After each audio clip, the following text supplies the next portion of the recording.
Partition and shelf basics. With the wedge rail mounted, you can begin to hang your partitions and shelves. The shelves lock into place using EQ clips. Wedge rail covers are placed over the rail once the shelves are properly seated. This cover can be painted to match the color of your wall. Step 1. Pick one end of your closet design to start building from. Put your first partition into position on the wedge rail. Use a level to make sure it is plumb before pulling it down to lock it into place. Step 2. Take the tape measure and pencil to mark the position of the next partition for the width of your current section. Do this for both upper and lower wedge rails. Step 3. Now place the next partition on the wedge rail at your marks, but do not lock it into place. Take a shelf for that section and put it between the partitions at the tops and bottoms to verify the width.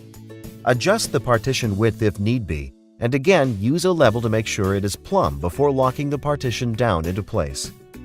Step 4.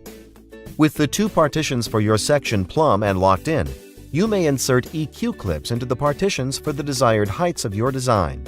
The EQ clips will naturally sit angled upwards in the partition. Now, insert all remaining shelves for your section. Step 5. Finally, place a wedge rail cover over the rail and move on to the next section. Step 6. When moving on to the next adjacent section, repeat these same procedures. Measure out the width of the section. Rest the partition on the rail.